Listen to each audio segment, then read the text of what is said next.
नारे रिसालत। इसमें और तरक्की अता फरमाए। और इन बच्चों की दस्तारबंदी हुई है, अल्लाह ताला इस साल 6 हुए हैं तो आइंदा 12-15 बच्चे हों इंशाअल्लाह। और साथ ही साथ इन बच्चों की दस्तारबंदी हुई।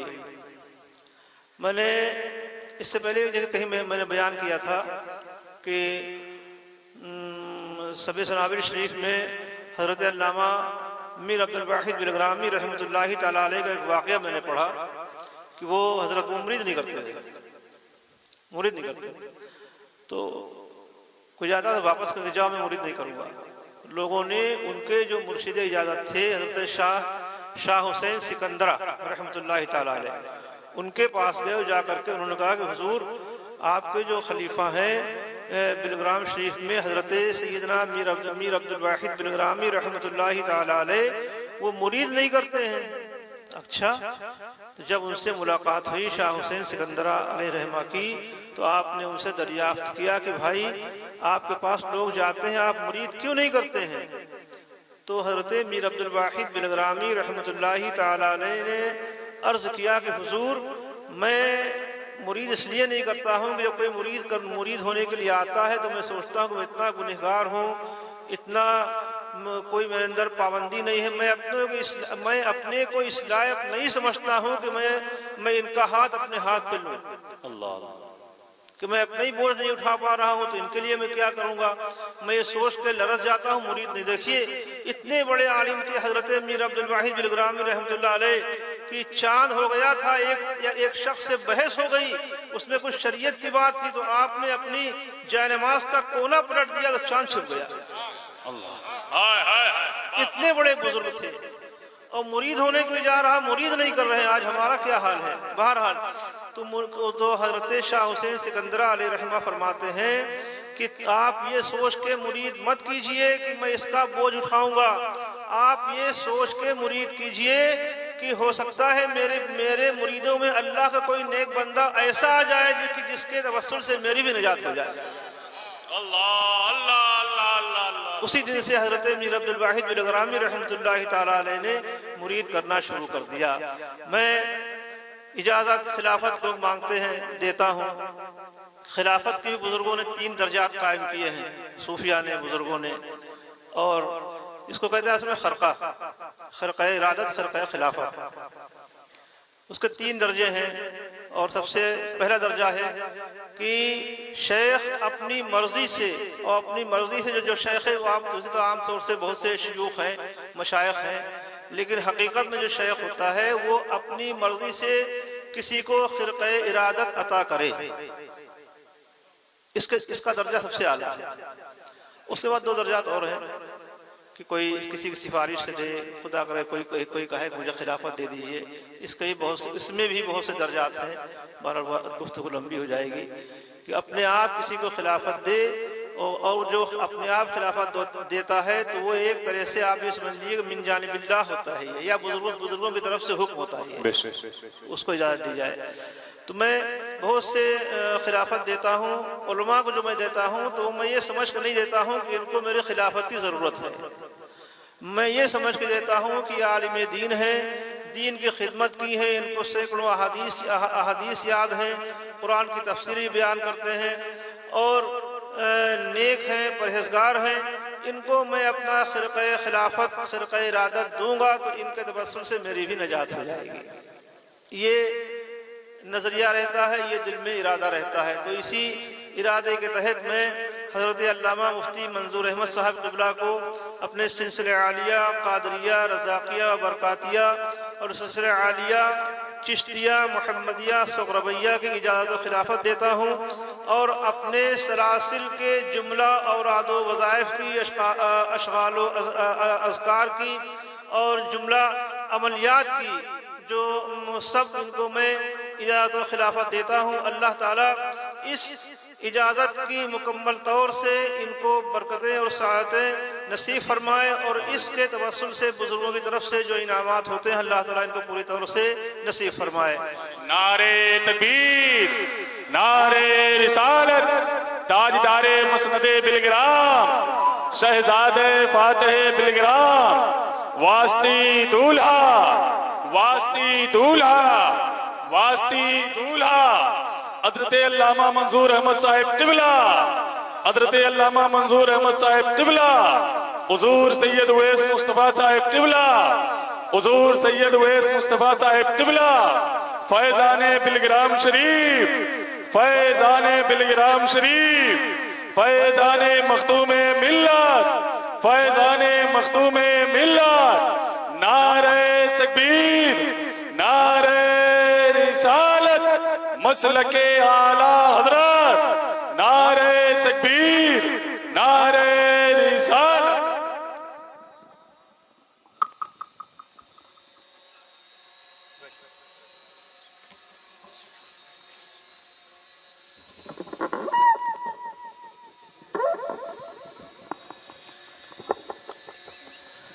और मुझसे मैंने इनसे मौलाना अब्दुल हकीम साहब से कहा था कि मैं अपनी तरफ से मेरे दिल में ये बात आई कि मैं मुफ्ती मंजूर अहमद साहब को इजाज़त खिलाफत दूँ।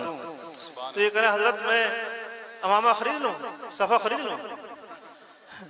तो हमने कहा तुम सफ़ा रहने दो, और बुजुर्गों का ये तरीक़ा रहा है। वैसे तो अब आमतौर से हो गया, कोई अमामा साथ में लेके चला आया, कोई किसी ने ख़रीद दे दिया, लेकिन तरीक़ा जो बुजुर्गों का है वो ये है कि जब किसी को ख़र्क़ इरादत दिया जाए तो शेख अपना इस्तेमाल किया हुआ उसको दे।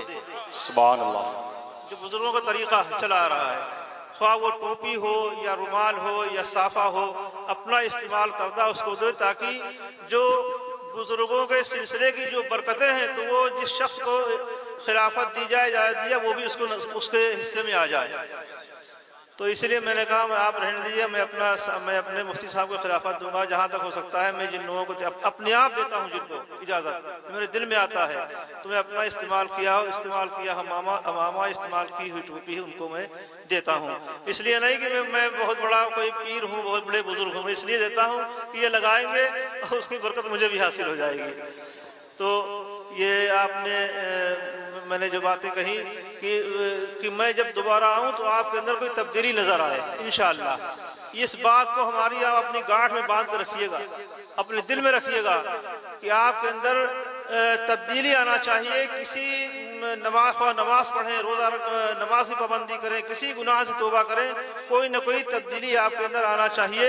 इंशाअल्लाह जब हम दोबारा मैं आऊँ और मुझे सुनने को मिले कि हाँ हजरत आपने कहा था, लोगों ने उसके ऊपर अमल किया, अल्लाह ताला हमें और आप सबको नेक तौफीक दे और इस जलसे को कबूल फरमाए। अब आगे क्या है, तो वक्त हो गया। कुछ दुआया कलमात में कहूँगा। हजरत मुफ्ती मंजूर अहमद साहब 5 मिनट जो है कुछ अर्ज।